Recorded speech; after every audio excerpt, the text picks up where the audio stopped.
बैज़ा की फतह से ईसाई हुकूमतें और घबराईं।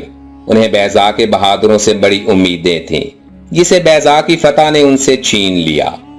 वो हैरान थे कि इस्लाम की राख में अभी तक ऐसी चिंगारियां मौजूद हैं जो उनके खिरमन को जलाकर भस्म कर सकती हैं। इस फतह के अगले साल अबू सईद ने फिर यलगार की। दुश्मन की सरहद को पार किया, रास्ते के कांटों को हटाया, दुश्मनों को दबाया, बढ़ता गया और मिरतास जा पहुंचा। ईसाई फौजें मैदान में आईं, अपनी सफ़े तरतीब दी, मेमना मैनरा दुरुस्त किया और तबले जंग बजा दिया। पादरियों ने अपनी फौज में बड़ा काम किया, इंजील को एक एक के सर पर रखा और सबसे लड़ने मरने का अहद लिया। राहिबात ने अपना जादू जगाया और मजहब का वास्ता दिया, अपने सहरे हुस्न से जवानों को मशहूर किया। मसीह अलैहिस्सलाम की इज्जत का वास्ता दिया, मरियम अलैहिस्सलाम की तकदीस पर कट मरने का अहद लिया। हर एक के सीने पर सलीब लगाई, सब ने मरने मारने की कसम खाई। नाकूस बजे, ढोल पीटे और माँ बेटे की इज्जत के नारे लगाते मैदान में उतरे। उन्हें तैयार पाया तो मुजाहिदीन ने भी अल्लाह अकबर का नारा लगाया। दश्तो जबल में जलजला आया और सैलाबे तुंद रौ की तरह बढ़े, शेरों की तरह गुर्राए दुश्मन को ललकारा, नेज़ों को उठाया, तलवारों को चमकाया, नारे पर नारा लगाया। दोनों फौजें बढ़ीं, तीर अंदाजी हुई और फौजें आगे बढ़कर गुथ गईं। घुमसान का रन पड़ा, अगरचे ईसाई बड़ी बहादुरी से लड़े मगर मुजाहिदीन का मुकाबला न कर सके। पीछे हटे और हटते ही गए, हत्ता के शहर पनाह के अंदर घुस गए और दरवाजे बंद कर लिए।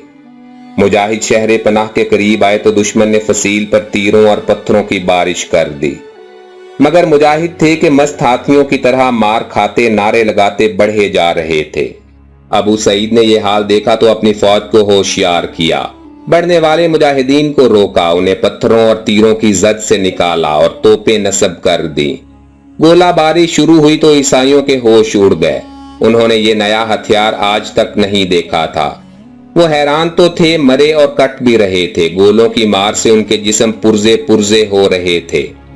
शहर पनाह टूट रही थी, मगर मजहब का नशा ऐसा सवार था कि शराब पिए जाते थे और लड़े जाते थे, या मसीह पढ़े जाते थे। यूं ही फसील टूटी, मुजाहिदीन ने अल्लाह अकबर का नारा मारा, बड़े जोर का हमला किया।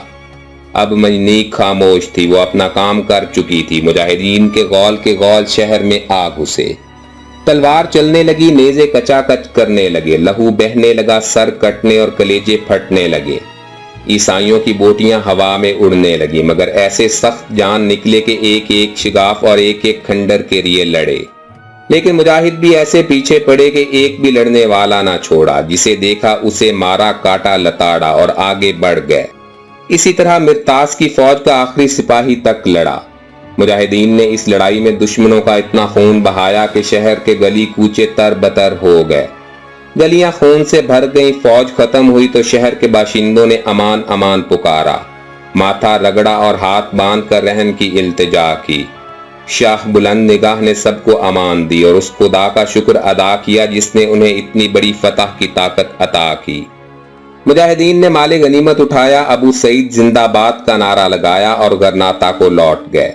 शहर के दरवाजे पर शहरियों ने उनका इस्तकबाल किया, उन पर फूलों की बारिश की, खुशी और मुसर्रत के गीत गाए, तकबीर के इतने नारे लगाए कि फिजा इन नारों से गूंज उठी।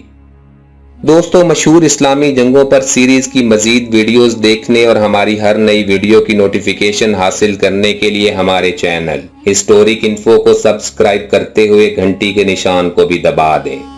इसी तरह हमारे फेसबुक पेज हिस्टोरिक इन्फो का लिंक डिस्क्रिप्शन बॉक्स में मौजूद है। आप उस लिंक पर क्लिक करते हुए हमें फेसबुक पर भी फॉलो कर सकते हैं। जिंदगी रही तो जल्द ही दोबारा मुलाकात होगी। अपना भरपूर ख्याल रखिएगा। अल्लाह हाफिज।